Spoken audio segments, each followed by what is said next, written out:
Experimento social faz motoristas de ônibus sentirem na pele dificuldades que deficientes enfrentam no dia a dia. Representação feminina não será suficiente para tornar a bancada das mulheres mais expressiva no Senado Federal e na Câmara. Saúde e trabalho digno são alguns dos direitos inscritos na Declaração Universal dos Direitos Humanos, que completa 70 anos em 2018. Notícias, informações e prestação de serviço a partir de agora no Bom Dia Jacareí.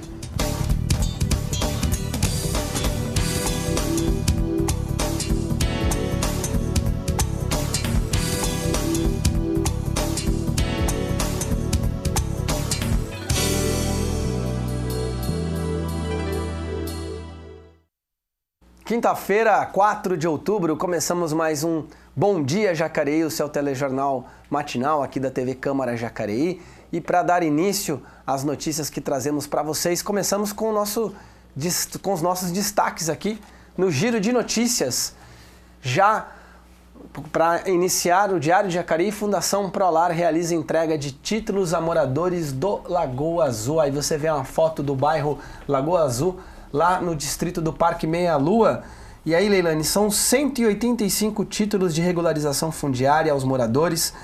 O evento será hoje, dia 4, às 5 horas da tarde, no Educa Mais do Parque Meia Lua. O Lagoa Azul, que tem 284 lotes, destes 64 processos têm pendências com documentação e não estão regularizados. E outros 29 não têm documento algum.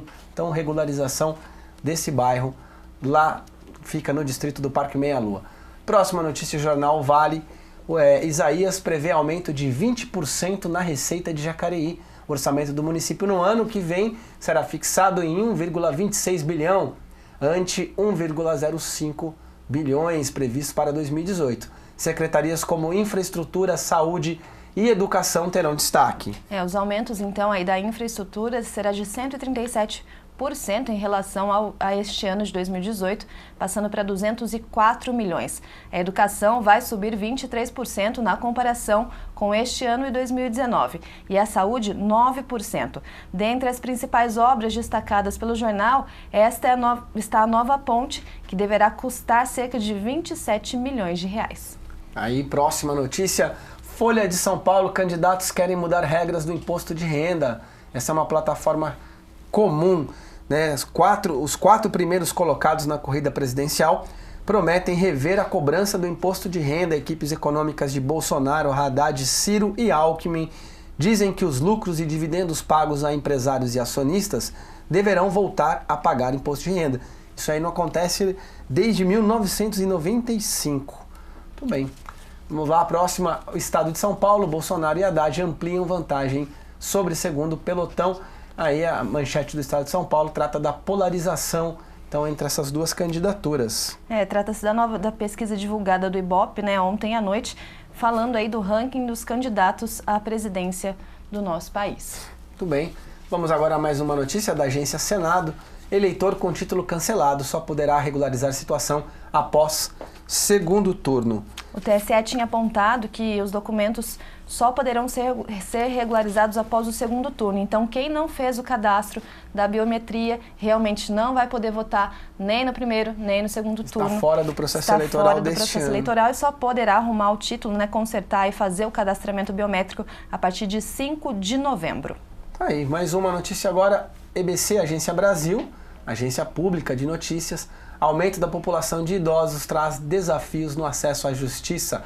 O poder público não acompanha o crescimento da demanda. A gente sempre fala disso aqui. Ontem, mesmo? Sim. Não, terça-feira recebemos o Michel Barbier para falar sobre a questão aqui da Associação Humanitária Amor e Caridade. Falamos da questão do idoso. O Estatuto do Idoso, que completou 15 anos agora em outubro, completa agora em outubro de 2018, 15 anos. Segundo o Conselho Nacional de Justiça, de 2015 a 2017, foram feitos 29 mil processos com o assunto crimes previstos no Estatuto do Idoso, um aumento de 80% em relação aos 5 anos anteriores, o período de 2010 a 2014, o que mostra, segundo a EBC, que existe um número maior de demandas à Justiça sobre esse tema. Bom, esses são os destaques aí do Giro de Notícias nesta quinta-feira. Está com a gente aqui o jornalista Rodrigo Romero, ele que pinça aí esses destaques, né, Rodrigo? Bom dia, seja bem-vindo mais uma vez. Bom dia, Elton, bom dia, Leilane. Nesse caso da manchete do Diário de Jacareí, vocês explicaram bem, são quase 200 lotes lá do bairro Lagoa Azul, que o evento acontece hoje às 5 da tarde, lá no Educa Mais, do Parque Meia Lua, e é um processo que a Prefeitura já vem fazendo. A gente viu algumas semanas atrás essa luta de um outro lote, que é o Quilombo Coração Valente, que está também em todo o processo de regularização fundiária. Eles foram visitar o secretário de Habitação estadual para discutir também esse tema. Então é um tema que a Prefeitura promete também em 2019 e em 2020 continuar com esses processos para ver qual vai ser a porcentagem de áreas regularizadas. Lembrando que, segundo a Fundação Prolar, existem aí uma demanda de 16 mil famílias que precisam de habitação aqui na cidade. Tá certo. Essas famílias, nesse caso é bem específica a manchete lá para o Lagoa Azul, né, Rodrigo? Essas famílias lá do Coração Valente, elas vai ter um cadastro, claro que existem critérios, elas serão inseridas também nessa demanda, nesse cadastro de demanda entre essas 16 mil famílias. Isso, eles vão... Algumas pessoas já estão nesse cadastro. Eles fizeram um cadastro lá no Quilombo Coração Valente, mais ou menos 2 mil famílias estão lá desde janeiro, e nessa reunião que aconteceu com o secretário estadual, que foi na semana passada, eles decidiram que algumas dessas famílias que estão já com o cadastro avançado, que têm já alguma documentação, vão poder entrar num programa estadual de habitação que o Estado vai mandar para Jacareí. Então, a partir daí, eles vão ver se conseguem aí regularizar as próximas famílias. E o cadastramento lá no Quilombo Coração Valente tende a ser finalizado até o fim desse mês. Outro dado importante é que não se pode fazer o cadastro de pessoas que entraram depois da ocupação do Coração Valente. Então esse cadastro não pode ficar sendo atualizado. Lista fechada, então. É uma lista fechada que não pode ser atualizada diariamente, senão o Estado não tem como controlar o número dessas famílias. Lembrando também que já existe, a Justiça já decretou a reintegração de posse, né? Então pode acontecer a qualquer momento para que a Polícia Militar execute essa decisão judicial. E eles estão com medo que aconteça o que aconteceu com o Pinheirinho, mais ou menos uns 4 anos atrás, que a polícia invadiu, teve violência, incêndios nos barracões que estavam lá, e eles têm esse medo, mas é importante frisar que o advogado da ocupação está ainda em negociação com o governo do estado para ver se consegue postergar essa reintegração para o final do ano ou então no começo de janeiro. Aí. Legal, daqui a pouquinho a gente volta então para falar também dos destaques da ordem do dia de ontem, né, da sessão ordinária. Bom, com o objetivo de promover alternativas de locomoção mais sustentáveis e inteligentes para o nosso município, a segunda edição da Virada da Mobilidade aconteceu aqui em Jacareí. Nossa equipe de reportagem foi até as ruas acompanhar uma das ações, a vivência Sentindo na Pele, na qual funcionários da empresa JTU, a Jacareí Transporte Urbano, fizeram viagens de ônibus enfrentando as mesmas dificuldades que cadeirantes, por exemplo. Em tempos de ativismo de sofá, pode até parecer que as pessoas em nossos círculos de amizade estão mais conscientes. E mesmo cada um de nós, em nossas conversas do dia a dia ou nas redes sociais, compartilhamos mensagens sobre a importância da igualdade social e garantia de direitos. Facilmente ouvimos ou falamos sobre inclusão social, por exemplo. Mas o que você e eu fazemos na prática para tornar o ambiente em que vivemos mais inclusivo? Com o objetivo de estimular, mais do que um pensamento, mas o comportamento consciente, a Secretaria de Mobilidade Urbana vem organizando várias ações pela cidade. E a de hoje desafiou motoristas e cobradores, funcionários da JTU, a Jacareí Transporte Urbano, a vivenciarem uma viagem de ônibus como pessoas que possuem algum tipo de dificuldade para se locomover, como cadeirantes e idosos. Achei difícil aqui na cadeira de roda, nunca tinha passado pela experiência, foi a primeira vez. Aí hoje senti na pele como é que é passar por uma pessoa que tem que usar a cadeira todo dia. Na hora de descer, que a altura que fica, né, pra gente descer, a gente se sente assim, meio sem chão. A ação faz parte da Virada da Mobilidade, uma série de atividades organizadas que aconteceram durante o final do mês de setembro, com o objetivo de sensibilizar não apenas profissionais da área, mas a sociedade como um todo. humanizando o atendimento aos passageiros e pedestres. Sim, todos somos pedestres, né? Então a intenção, o intuito é ter esse cuidado, esse olhar com essas pessoas que fazem a cidade, né? O ir e vir, né? Do transporte coletivo. Então a sensibilização é para eles terem esse cuidado, essa humanização com as pessoas que utilizam, né, o transporte coletivo. Organizações sociais da cidade, como a Novas PAD, Associação de Pais e Amigos do Down, a JAN, Jacareí Ampara Menores, e a CEPAC, Associação Criança Especial de Pais Companheiros, participaram da vivência e o Marco Antônio, que faz parte da CEPAC, ressaltou que, em meio a todas as dificuldades, o mais importante é o respeito. O respeito, sim, tem que vir de ambas as partes, tanto da parte dos motoristas, dos cobradores e também os munícipes. Alguns cidadãos enfrentam desafios no simples ato de sair de casa e usar o transporte público.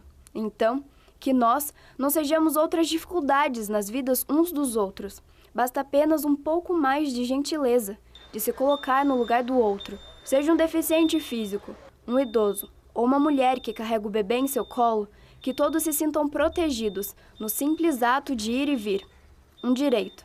E que a população como um todo se una, como multiplicadores de generosidade, mas também de participação política e mobilização, para que os desafios diminuam na vida real e não fiquem apenas em reclamações de postagens em redes sociais.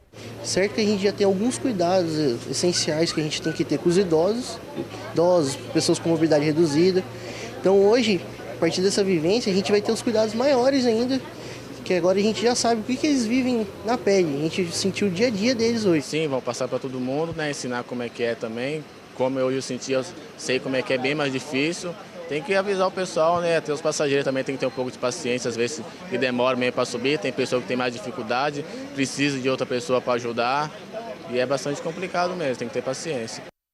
Tá aí, excelente iniciativa, né, da Virada da Mobilidade, gera empatia, trocar de lugar um pouco e tentar entender a necessidade e a dificuldade do outro, né? Eu acho que se todo mundo se colocasse um pouco no lugar do outro, principalmente quando a gente fala de acessibilidade, de deficiência, a gente conseguiria transformar um pouquinho, né? O motorista de ônibus, ele só dirige geralmente, né? Ele não tem noção da dificuldade da pessoa subir, colocar a cadeira, entrar no ônibus. Então isso coloca, realmente, sentindo na pele é o nome ideal, né? Porque traz a realidade para a vida do outro também, né? E você pode gerar empatia sem necessariamente ter que passar pelo que o outro está passando, né?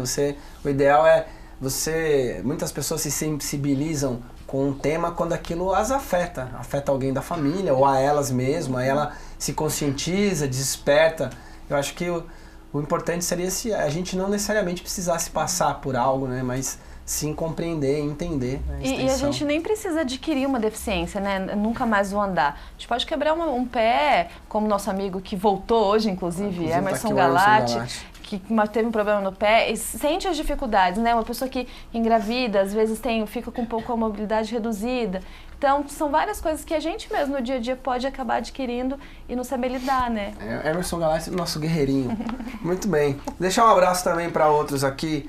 Rod Salles, que sempre nos acompanha, o Penick Retratista, conhecido como Jorge Tadeu, lá do São João, o Paul Constantinides, Daniela Santos, a Cris Fidelis, Linda Matéria, Tamires Vick, João Paulo Machado também, sempre aqui com a gente. Obrigado pela audiência de vocês que estão nos acompanhando pelas redes sociais e de você, é claro, que nos vê aí pelo 61.4. Bom, vamos dar uma olhadinha no tempo agora? Ontem à noite caiu uma chuva aí, pegou muita gente de surpresa, mas hoje para quinta-feira, olha aí, você está vendo as nuvenzinhas aí com chuva, né? O tempo vai mudar aqui em Jacareí hoje, o calor dos últimos dias dá lugar a uma alta nebulosidade que pode provocar chuva durante praticamente toda a quinta-feira. Qualquer momento aí receberemos a chuva aqui na cidade. A umidade relativa do ar fica em 83%, com 85% de possibilidades de chuva. As temperaturas variam entre 18 graus de mínima e podem chegar a 24 graus de máxima. Amanhã teremos muitas nuvens na cidade e o tempo segue instável. O sol não aparece praticamente na sexta-feira. A umidade do ar fica em 72%, com 77% de previsão de chuva. Os termômetros devem variar entre 16 graus de mínima e 24 graus de máxima. Tá, então a previsão do tempo. Bom, faltando alguns dias, na verdade, né? Nem uma semana mais para as eleições. E você confere aqui no nosso Bom Dia uma série especial produzida por nossa equipe que mostra o papel de cada um dos cargos na disputa eleitoral que acontece no próximo domingo, dia 7. E um desses cargos é deputado federal. Acompanhe.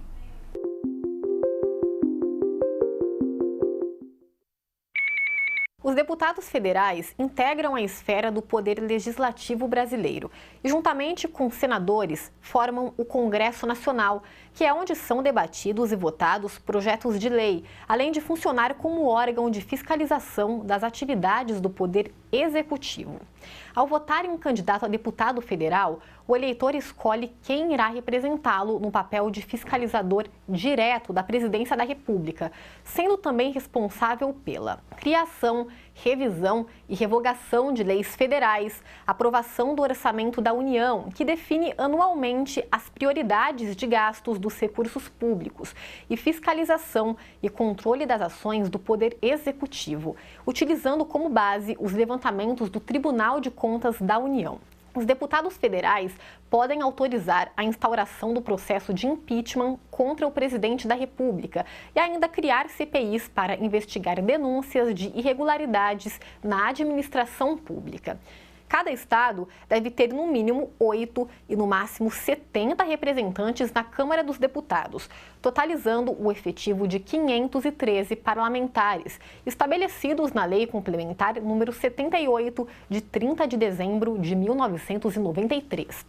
E a proporção de deputados é definida de acordo com o número de habitantes por estado, fornecido pelo IBGE no ano anterior às eleições. Os deputados federais são eleitos por meio do sistema eleitoral proporcional, que primeiramente considera o total de votos registrados para o partido ou para a coligação e depois calcula o número de votos obtidos por cada candidato. Sendo assim, o partido que conseguir mais votos terá o maior número de candidatos filiados na Câmara dos Deputados.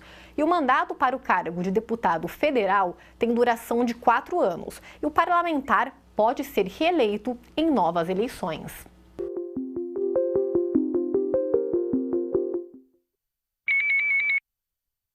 Tá aí. Olha só, o esforço pela ampliação da bancada feminina no Congresso, apesar das eleições deste ano ampliarem algumas conquistas na representação feminina, esse esforço, ao que tudo indica, não será suficiente para tornar a bancada das mulheres ainda mais expressiva, é o que se conclui ao analisar os dados dos registros das candidaturas.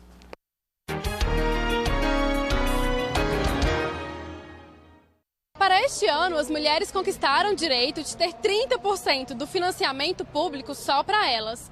O percentual também vale para a propaganda no rádio e na TV. A reserva de 30% no número de candidatas é o mesmo das eleições anteriores. Mas encerrado o registro das candidaturas no TSE, não houve avanço. 2.603 mulheres são candidatas a se tornarem deputadas federais nestas eleições. O número não é muito superior ao registrado na disputa de 2014, quando houve 2.300 mulheres candidatas. Nesta eleição, nós ainda não conseguiremos dar o salto que essas conquistas indicam, porque os partidos políticos não se prepararam para essa eleição. Eu sempre trato as mulheres como sendo secretária de um partido, panfleteira, mas nunca como sendo alguém que pode dirigir, fazer parte dos órgãos partidários. É uma mudança de cultura política que a gente já está enfrentando, né? E, de uma certa forma, apesar de todos esses obstáculos de cultura mesmo, né, dominação machista, patriarcal, visão de poder, né, centrada na figura dos homens, a gente tem feito alguns avanços. Em números absolutos, tem mais candidatas o PSOL, com 177 mulheres, o PSL, com 140, PT, com 130, MDB, com 118 e PRTB, com 114. O Mato Grosso é o estado com maior número de candidatas a deputada federal. Elas representam 34,1% das candidaturas. Em seguida, vem o Acre, com 33,7%, o Maranhão, com 33,5%, o Amapá, com 33,3% e o Espírito Santo, com 33,1%. Roraima, Amazonas, Paraná e o Rio de Janeiro são os estados com o menor número de mulheres disputando o cargo. Há uma resistência dos homens em deixar que a gente ocupe um espacinho, é só 30%. Mesmo assim, nós só conseguimos, no número de inscritas, chegar a 31% e está havendo algumas dificuldades para o repasse de recursos, que será algo que pode mudar a possibilidade das mulheres. Nessas eleições, as candidatas à Câmara dos Deputados também apresentam escolaridade inferior à dos homens. Apenas 49,6% delas têm nível superior completo, enquanto os candidatos que concluíram a faculdade são 57,1%. Outra característica, elas são mais jovens do que eles. 7,5% das candidatas têm até 29 anos, contra 2,8% dos homens. Mais uma diferença entre os candidatos homens e mulheres é o estado civil. Há mais candidatas solteiras, divorciadas ou viúvas do que homens nesta situação. A gente tem muito mais obstáculos e barreiras para enfrentar, inclusive disputar dentro da família o direito que nós temos de sermos candidatas, não é? De dizer e provar por A mais B que não vamos negligenciar a educação das crianças, que não vamos negligenciar o cuidado.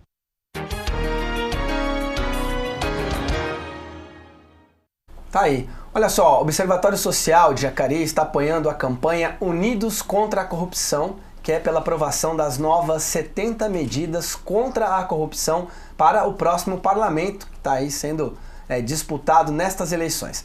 A iniciativa tem o apoio da Transparência Internacional e conta com organizações sem fins lucrativos, movimentos e instituições sem vínculos partidários, representativas da sociedade civil, da academia e de governos locais. Você pode participar acessando o site que você vê aí em nossa tela, que é www.unidoscontracorrupção.org.br, e conferir quais os candidatos a deputado federal e senadores já aderiram à campanha e sugerir ao seu candidato, caso ele ainda não esteja participando, que se comprometa com essas medidas.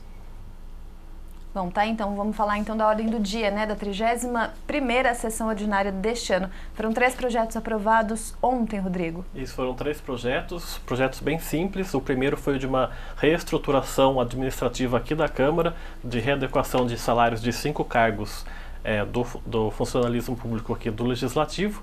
E os outros 2, esse primeiro projeto foi da autoria da mesa diretora, Lucimar Ponciano, Márcia Santos e Abner de Madureira. E os outros 2 projetos foram de títulos de cidadania do vereador Abner de Madureira, que foram aprovados e por isso os nomes foram revelados, que é o senhor José Vaz e o senhor Antônio Moura.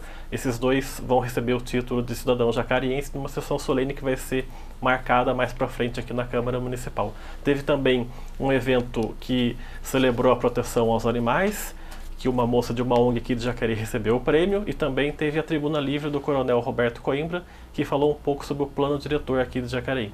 Certo, foi a sessão solene, né, de proteção aos animais. Foi oferecido a Fátima Ramos. Que é Fátima Ramos do Cheirinho de Miau. Cheirinho de Miau, né? Então ela também usou a tribuna e foi homenageada.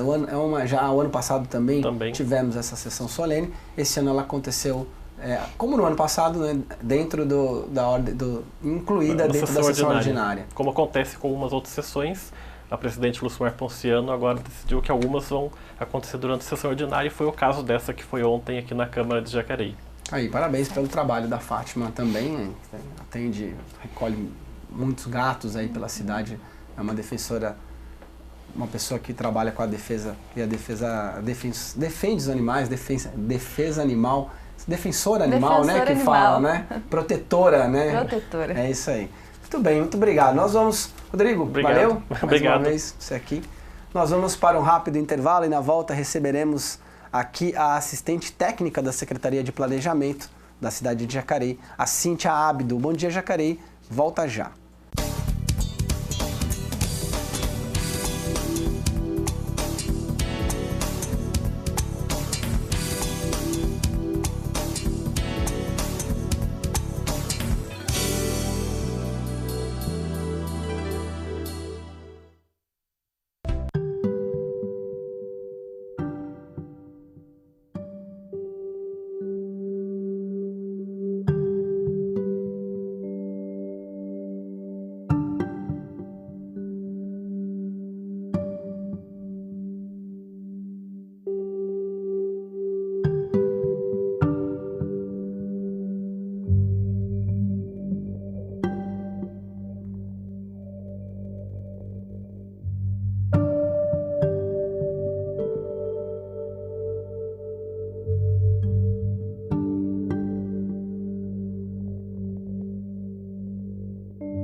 A ditadura foi uma época de violação de direitos.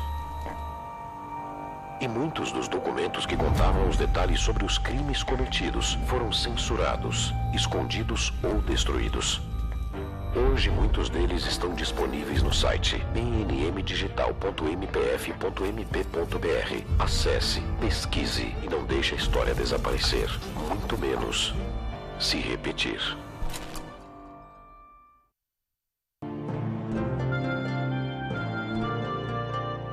A médica Nise da Silveira foi a única mulher em uma turma de 157 homens a se formar na Faculdade de Medicina da Bahia no ano de 1931. Na ditadura de Vargas, Nise foi presa por ter livros considerados comunistas. Ela ficou afastada da medicina e, quando retornou, discordou das formas de tratamento da época. Nise foi aluna do psiquiatra Carl Jung e revolucionou a psiquiatria no Brasil ao mudar as técnicas de tratamento da terapia ocupacional. Nise da Silveira foi uma médica psiquiatra que utilizou a arte para se comunicar com os pacientes e os ajudar a interagir com o mundo. Porque passei pela prisão, eu compreendo as pessoas e os animais que estão doentes, pobres, que sofrem. Eu me identifico com eles. Sinto-me um deles. Você acompanhou as promessas de campanha e viu quem foi eleito. Agora eles têm 4 anos pela frente para administrar a cidade. O papel do eleitor não acaba no voto. Acompanhe o trabalho do prefeito e dos vereadores.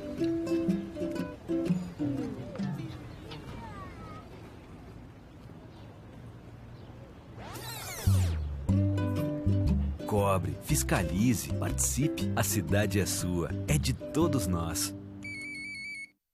E aí, galera, a ONU quer falar com vocês sobre vidas negras. No domingo eu saí pra dar um rolê com a galera. A gente queria andar, comer alguma coisa, escutar um som. Até porque era fim de semana depois do pagamento, então tinha uma graninha na conta. No ponto, o ônibus não parou. Vai ver que acharam que a gente era uma gangue. O jeito foi caminhar até o shopping, mas nem deu tempo de chegar na praça de alimentação. O segurança botou todo mundo pra correr e nem deu explicação. Na pracinha de tarde, eu e alguns amigos resolvemos fazer uma batalha de passinho. Só que aí a vizinhança ficou tão bolada, tão incomodada com a parada, que resolveu chamar a polícia. E olha que a gente nem fez tanto barulho, cara. Na lojinha do centro, fui comprar um tênis e ninguém me atendeu. Fui na casa do Zé e o porteiro olhou pra minha cara e mandou eu subir pelo elevador de serviço. Mas eu fui pelo social mesmo. Esse final de semana deu ruim. Sabe o que eu fiz na semana seguinte? Voltei pros mesmos lugares, porque o meu lugar é em todo lugar. O direito de ir e vir da juventude negra não pode só ficar no papel e muito menos acabar por conta do racismo. Temos direito ao trabalho, à diversão, à cidade, à vida. A juventude negra tem que viver, por isso estamos com a ONU nessa campanha Vidas Negras. Década Internacional de Afrodescendentes. Governos, sociedade civil e você. Pelo reconhecimento, justiça e desenvolvimento. Junte-se à ONU e compartilhe essa ideia.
Estamos de volta com Bom Dia Jacareí. Neste segundo bloco, quem está conosco é Cíntia Ábido, que é assistente técnica da Secretaria do Planejamento aqui de Jacareí. Vai conversar com a gente sobre plano diretor. Bom dia, Cíntia, seja bem-vinda. Bom dia, bom dia. Bom dia ao público presente que está assistindo.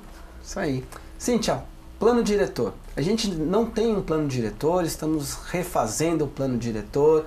Eu queria que você explicasse para a gente, para o nosso público, o que é o plano diretor e a necessidade de construir ou aperfeiçoá-lo. O plano diretor é uma lei e, como o próprio nome dele diz, é um plano que direciona o crescimento e desenvolvimento da cidade. O nosso plano diretor, ele é de 2003, ele teve algumas atualizações e agora ele está novamente sendo revisto. Por que a necessidade de rever?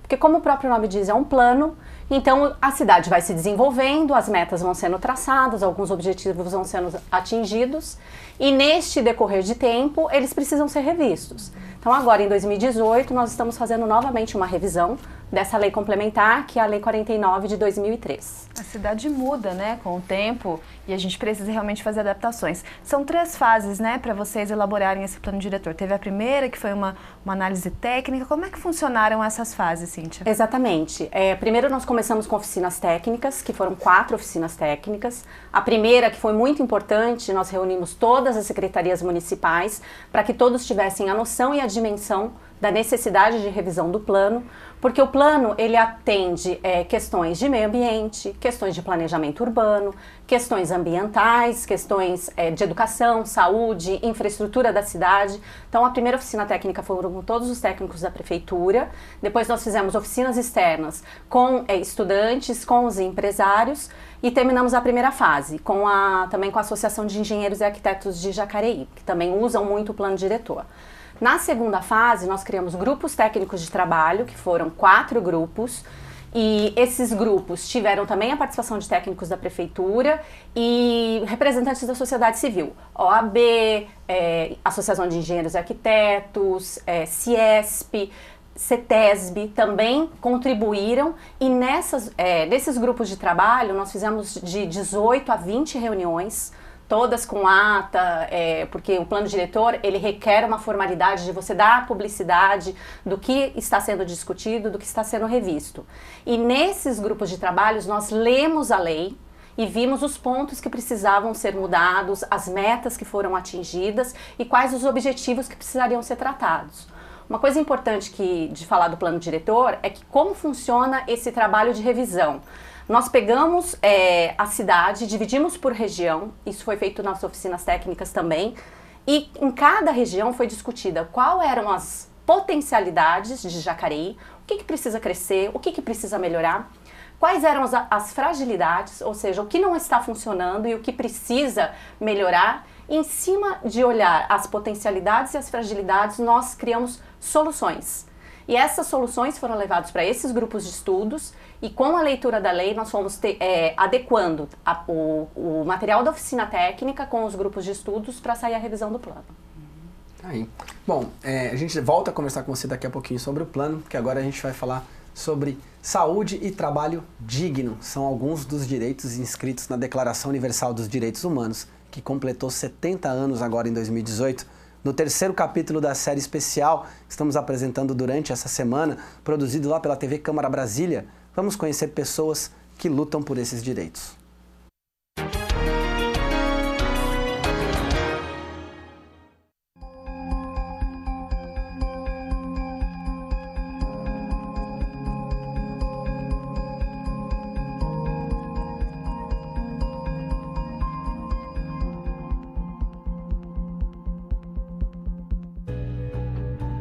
A Joana se tornou militante do direito à saúde depois que descobriu o câncer de mama aos 30 anos de idade.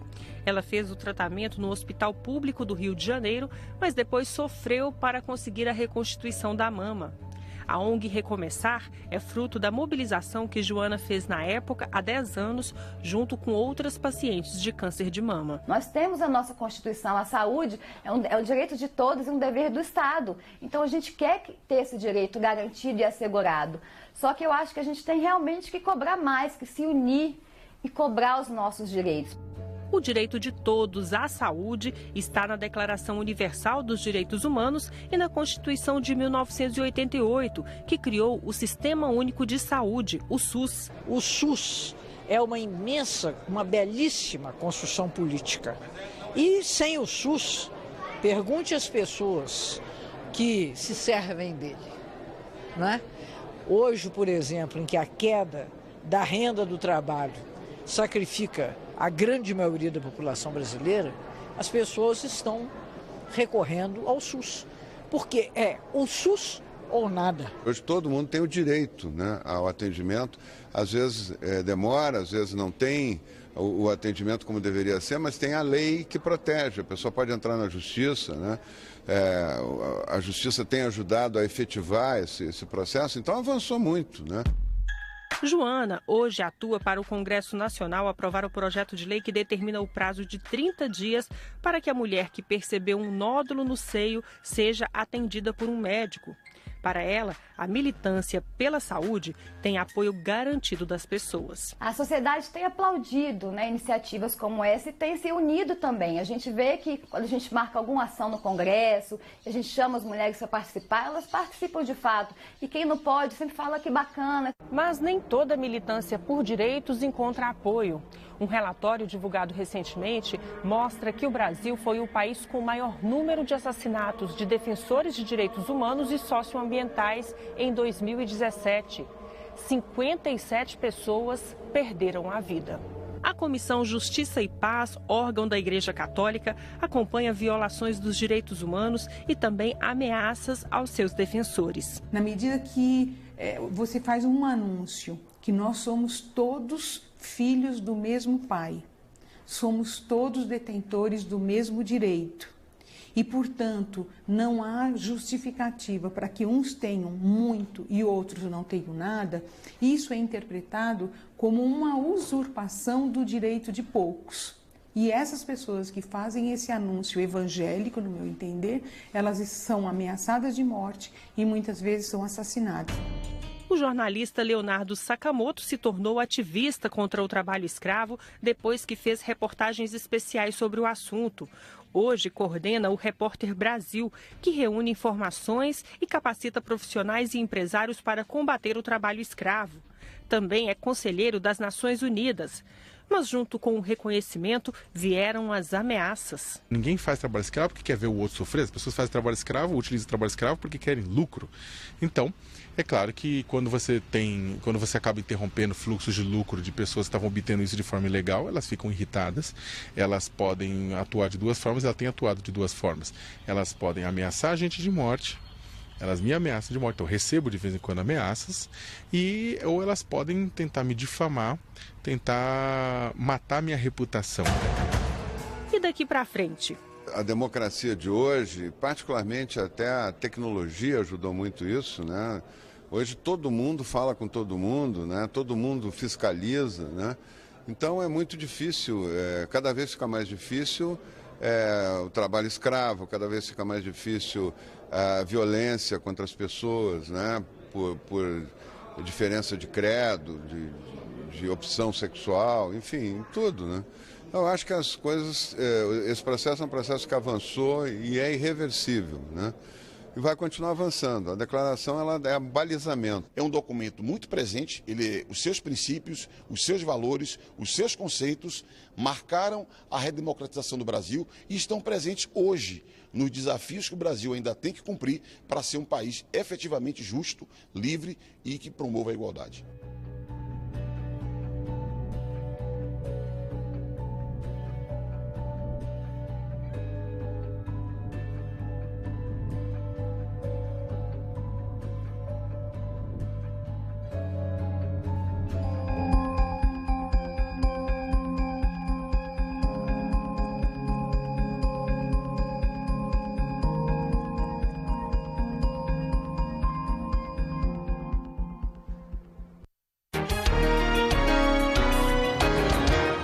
Enrolar aqui agora. Muito bem, mais uma das matérias da Rede Legislativa sobre os 70 anos dos direitos humanos. Amanhã você confere o último episódio. Cíntia, aproveitando tua presença, a gente está falando de plano diretor. Como é que o plano diretor ele interfere no trabalho de outras secretarias? Porque assim, para mim fica mais claro infraestrutura, a ponte, mas por exemplo, a saúde, esporte, como que ele interfere ou ele dialoga, vamos dizer assim, ele ajuda a construir a política para esses setores? Então, uma coisa importante para ressaltar é que no plano diretor ele tem anexos que constam os mapas da cidade que vão demonstrar a forma de desenvolvimento, justamente como você falou, de infraestrutura e mobilidade, e para saúde, educação, assistência social e esportes, nós temos uma tabela no plano diretor onde ela prevê os equipamentos públicos futuros que poderão ser construídos em regiões da cidade. Então, essas secretarias, eles fazem a análise da cidade com a necessidade, né, vem a necessidade de quais os locais que precisam de equipamentos públicos e nesta tabela vão constar da educação, quais os locais que precisam de escola, que precisam de creche, as futuras, as que estão já em fase de construção, da mesma forma educação, o esporte também, espaços de convivência, centros esportivos e saúde, educação, esporte e assistência social também. Assistência social também prevê CRAS nos locais que são necessários e a casa do idoso, aonde nas regiões da cidade existe essa necessidade para se prever no plano diretor. Cíntia, a cidade cresceu muito nos bairros, né? Hoje o centro aqui de Jacareí, ele é um pouco limitado pela estrutura mesmo, que é a mais antiga, é uma cidade antiga e acabou crescendo muito para os bairros. Como é que funciona essa questão no plano diretor, quando a gente pensa em distribuir residências, comércios e juntar tudo ali numa área para que não aconteça nenhum problema, né? Por exemplo, você construir casas noturnas, bares, onde tem música alta, perto de bairros de residências. Como é que funciona para vocês organizarem essa questão toda nos bairros da cidade? Uma coisa importante para se destacar é que o plano diretor ele prevê macrozoneamentos, então são macrozonas, e em cada macrozoneamento você tem uma destinação, tem os zoneamentos definidos. Então a gente tem macrozona urbana, que tem os zoneamentos, que é o principal foco, depois a macrozona industrial, né, que é estritamente para indústrias, a de mineração, a macrozona ambiental, que é de preservação, e na macrozona de destinação urbana a gente tem o zoneamento definido. Então, através do zoneamento é que nós podemos delimitar o que pode ser feito. E isso também é atrelado ao tipo de via aonde possíveis estabelecimentos possam se fixar. Então, nós temos vias arteriais, que são vias maiores, de um trânsito maior, que aí permitem uma ocupação mais diversificada.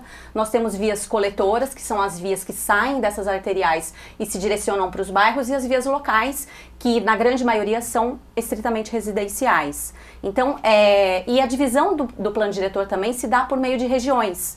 Então, em cada região, ela tem o seu zoneamento específico justamente para possibilitar essa ocupação de maneira mais ordenada. Cíntia, tem uma pergunta aqui do Thiago, que está nos acompanhando pelo Facebook. Ele gostaria de saber se o plano diretor vai contemplar atividades ou até mesmo centros comunitários com foco de educação ambiental descentralizados. Então, essa demanda é uma demanda da Secretaria de Meio Ambiente. Eles estão desenvolvendo políticas públicas ambientais, eles têm planos que estão sendo elaborados e eles têm prazo para elaborar esses planos. Do meio ambiente, se não me engano, é até dezembro de 2020, eles vão ter o plano ambiental, que vai contemplar outros planos, que são planos de urbanização e de educação ambiental.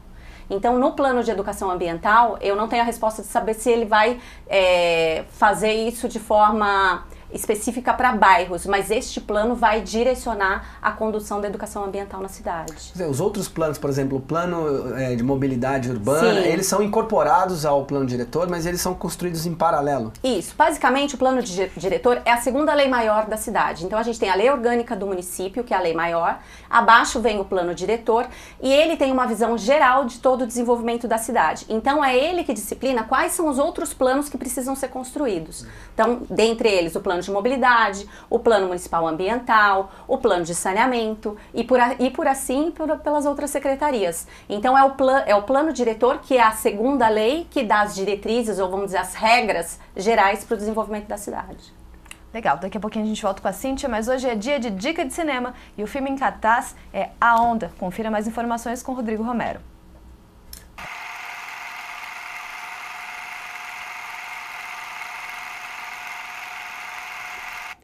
O Cineclube Jacareí, em parceria com a Fundação Cultural José Maria de Abreu, exibe nesta quinta-feira, 4 de outubro, o filme A Onda. É uma produção alemã de 2008 e trata sobretudo da teoria chamada de Terceira Onda, na qual até mesmo as sociedades democráticas estão sujeitas a uma atração natural pelo nazifascismo. Ich will hier gar nicht weg. Ich im Abi erstmal irgendwo studieren. Ich weiß noch nicht mal was. Morgen. Was versteht man unter autokratischen Staatsformen? Diktatur vielleicht? Ihr seid also der Meinung, dass eine Diktatur in Deutschland nicht mehr möglich wäre, ja? Auf keinen Fall, dazu sind wir viel zu aufgeklärt. So, und jetzt im Gleichschritt. Spürt ihr das? Das ist die Kraft der Gemeinschaft. Aber ich glaube, du hast die ganze Sache nicht mehr unter Kontrolle. Überhaupt nicht mehr. Was hast du eigentlich gegen die Bälle? Mensch, Marco, mach doch mal die Augen auf. Die Welle entwickelt sich zu einer echt komischen Sache. Sie sollten mal sehen, wie die Schüler aus sich rauskommen. Die sind wirklich hochmotiviert.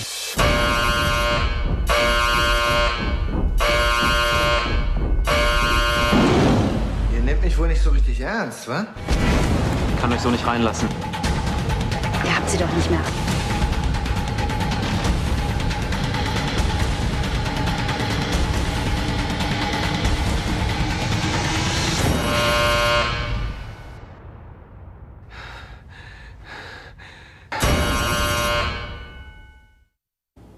Esse longa é uma refilmagem de uma produção de 1981 e é baseado numa história real e vem bem a calhar nesses nossos dias de hoje. Em resumo, o filme é muito bom. A sessão começa às 7 da noite na Sala Mário Lago, com a retirada dos ingressos com meia hora de antecedência.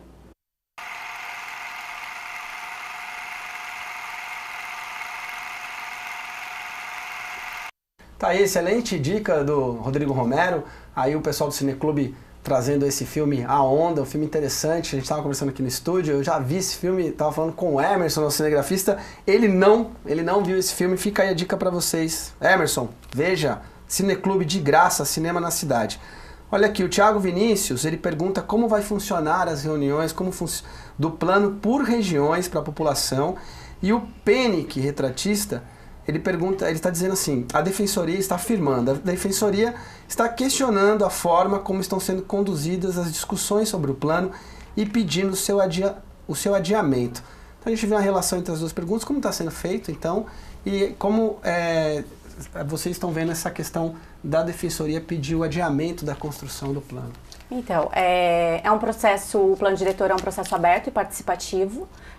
Nós seguimos as orientações do Estatuto da Cidade, que é uma lei federal que obriga municípios com mais de 20 mil habitantes a terem o plano diretor. Como a gente estava conversando um pouco antes de entrar novamente, o plano ele tem uma revisão a cada 5 anos, é feita essa revisão. Então, embora ele seja uma lei de 2003, ele já foi revisto em 2007 e em 2013, agora em 2018 nós estamos revendo novamente. A participação popular é fundamental, é a terceira fase, eu expliquei as duas primeiras, são as audiências públicas, a população pode participar por meio das audiências públicas. A publicidade, ela está sendo feita por meio do site da prefeitura, que é o canal oficial do município. Lá no site da prefeitura, já na página inicial, tem um link que você clica e já vai direto para a página do plano diretor, tem uma página só de plano diretor, onde existe onde a gente colocou o caderno de propostas. Então, o caderno de propostas é um compilado do que foi discutido nas primeiras oficinas, nos grupos de trabalho e é o que vai ser discutido nas audiências públicas do plano diretor. É claro que outras demandas podem surgir durante as audiências públicas e as audiências públicas servem justamente para isso. Então, assim, a Secretaria de Planejamento, como toda a Prefeitura, tem buscado fazer a construção da revisão do plano da maneira mais transparente. Nós seguimos as regras do Estatuto da Cidade, do Ministério da Cidade, que tem resoluções. Nós temos um decreto municipal também que regra a forma de audiências públicas e nós estamos seguindo o que a lei determina. Eu não tenho ciência dessa manifestação da Defensoria, mas as audiências vai ser este momento. Uma outra coisa importante que nós vamos colocar essa semana é a proposta da lei, que ela vai ter as alterações que a lei, que nós chegamos com esses grupos de trabalho para demonstrar o que precisa ser revisto, mas deixando muito claro que essa proposta não é uma proposta fechada. Muito pelo contrário, a audiência pública é um momento de colher a informação da população, ver a necessidade da população. Nós vamos fazer audiências por regiões da cidade, são 8 audiências públicas, todas à noite, 6 à noite, para poder ter a participação da população, de não estar no horário de trabalho, ter a disponibilidade de ir. Nós colocamos em locais acessíveis, que são as escolas públicas, que já estão funcionando à noite, então a gente vai ter toda uma estrutura de recepção da população. E 2 nós vamos fazer na parte da manhã, que é na escola do Parque Meia Lua e numa região rural, que é a região do Varadouro, que é na estrada do Varadouro, a escola do Varadouro. Nós optamos fazer na região rural aos sábados, porque a gente sabe que é uma população que tem uma rotina diferenciada, que dorme mais cedo, que acorda muito cedo. Então nós resolvemos deixar para o sábado, que é um dia também que as pessoas têm uma facilidade melhor de se deslocar aí, não tem um compromisso com o trabalho. Então assim, o processo de divulgação está sendo amplo.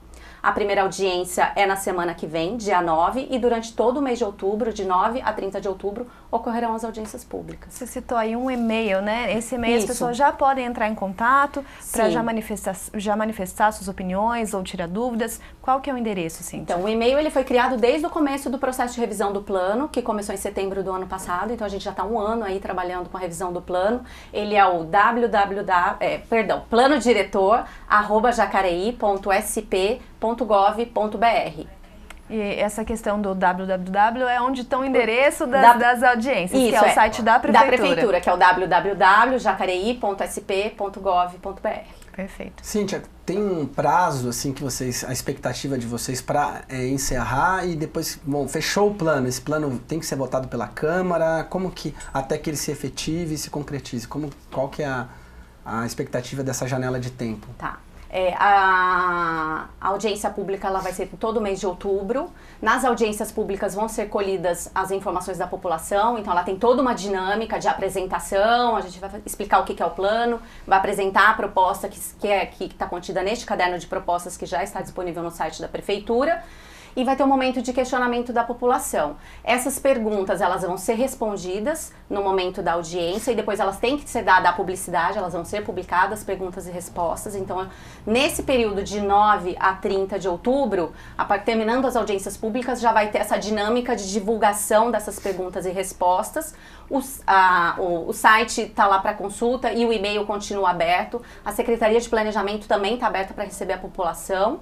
Depois de encerrado no dia 30, vai ser dado ainda um prazo, eu acredito que de 5 a 10 dias, para que as pessoas possam ainda protocolar pedidos de esclarecimentos ou de sugestões em relação ao plano.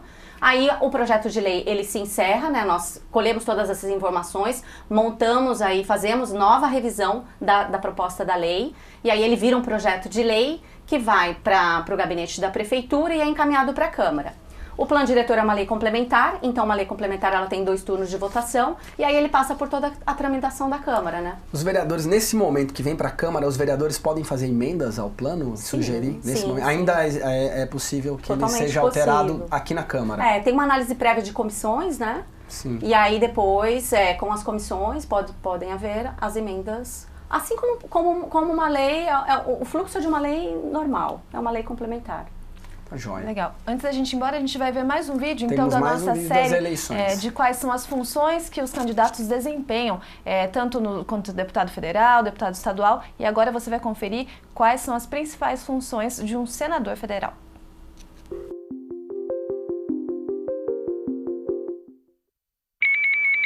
Os senadores são representantes do poder legislativo que possuem funções em comum com os deputados federais, como, por exemplo, o papel de fiscalizar o poder executivo, de votar leis no Senado e no Congresso Nacional. O voto para senador também define quem serão os parlamentares responsáveis por processar e julgar o presidente ou vice-presidente da República nos crimes de responsabilidade, bem como ministros e comandantes da Marinha, do Exército e da Aeronáutica. Aprovar indicações do presidente para o comando dos ministérios, da Procuradoria-Geral da República e do Banco Central, dentre outros cargos. Autorizar operações externas de natureza financeira, que seja de interesse do Estado brasileiro como um todo. Os senadores atuam em nome dos estados na execução de suas atribuições, apresentando projetos de lei e fiscalizando as atividades executadas pelo presidente e também nos ministérios. No Brasil, são 81 senadores, 3 representando cada estado, incluindo o Distrito Federal. Eles são eleitos por meio do sistema eleitoral majoritário, no qual vence a disputa o candidato que conseguir mais votos, sem a realização do segundo turno. O mandato de um senador tem duração de 8 anos, que podem ser prorrogados por mais 8 anos, caso o parlamentar tente a reeleição. Em 2018, serão eleitos 2 senadores por estado e cada um deles terá 2 suplentes, que podem assumir o cargo em caso de afastamento, renúncia ou nomeação do senador para funções do Poder Executivo.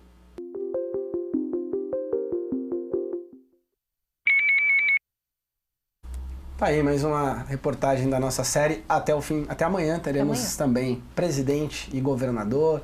É isso aí, para ajudar, trazer informações para a hora do voto. Quero agradecer aqui a audiência também da Sofia Nascimento, lá do Jardim Pedra Mar, está nos acompanhando aqui pelo Facebook. Obrigado pela sua audiência, Sofia. Bem-vinda aqui ao Bom Dia Jacareí. Bom, o Penick, ele comentou o seu comentário e ele disse que, olha, o pedido de adiamento é justamente para que todos os estudos prévios sejam amplamente divulgados e debatidos com a população. E o Tiago fala que uma sugestão é iniciar as audiências públicas para as demandas serem estudadas com a equipe técnica e assim, de fato, a opinião pública ser levada em conta. Eles estão se referindo a esse primeiro momento em que você falou, que é a parte técnica e depois vem as audiências. Estão sugerindo que sejam feitas em conjunto ou até mesmo anteriormente. Nas audiências públicas vai ter uma equipe técnica, na verdade a mesa diretora ela é composta por técnicos da prefeitura, são os técnicos da Secretaria de Planejamento, que tem a principal função de pensar no desenvolvimento da cidade. Outros técnicos do município vão estar presentes nas audiências públicas. Ontem, inclusive, nós na Secretaria de Planejamento fizemos um simulado da audiência pública com todos os técnicos das várias secretarias da prefeitura, SAI, Fundação Prolar, IPMJ, então trouxemos tanto os servidores que já trabalham nos órgãos públicos como os técnicos, para que dê esse suporte, para que nenhuma questão fique sem a resposta. É claro que no momento da audiência pública ela é muito dinâmica, pode ser que alguma questão o técnico presente não tenha a resposta, mas esse compromisso de publicidade é um compromisso legal, não é só uma formalidade, é um compromisso legal, e então todas as perguntas elas serão respondidas. E vai ter o momento também de apresentar um projeto final, porque a audiência é o momento de colher mais informações e verificar essas necessidades, para depois mandar o projeto para a Câmara. A Secretaria de Planejamento sempre está aberta para todo e qualquer cidadão e para os demais órgãos. O convite está sendo feito não só para a população, mas foi um convite formal para membros do Judiciário, Ministério Público, Defensoria Pública, todos podem participar da audiência pública. É um momento real das pessoas se fazerem presente e participar. A gente espera mesmo que a população vá. Lembrando que a primeira audiência é dia 9 agora, no Parque Imperial. Vão ser 8 audiências públicas, elas estão espalhadas em todas as regiões da cidade, inclusive na região rural. E o quadro com todas as audiências também está no site da Prefeitura. As pessoas que tiverem o interesse e quiserem participar, podem ir lá ver a data da audiência, que nós vamos estar lá para recebê-los. E a TV Câmara estará lá também, na primeira audiência, acompanhando e vendo como ela será. Cíntia, obrigado, viu, pela sua presença, pelas informações, e a gente acompanha aí com vocês como é que vai funcionar esse trabalho do plano diretor. Eu que agradeço a oportunidade de poder divulgar. Obrigada a você que está em casa, obrigada pela sua participação, pela sua audiência. O Bom Dia fica por aqui, mas continue nos acompanhando através das nossas fanpages no Facebook. Procure por TV Câmara Jacareí e Câmara de Jacareí. Nós estamos também no Instagram. Procure por Câmara de Jacareí e nos siga por lá também. Você pode acompanhar nossas reprises logo mais ao meio-dia e também às 11 horas da noite. Sintonize 61.4 HF ou nos assista 24 horas também pelo YouTube, youtube.com/TV Câmara Jacareí. Nos vemos amanhã a partir das 9 da manhã. Uma boa quinta-feira para você que nos assiste agora ao vivo. Até amanhã aqui na TV Câmara Jacareí.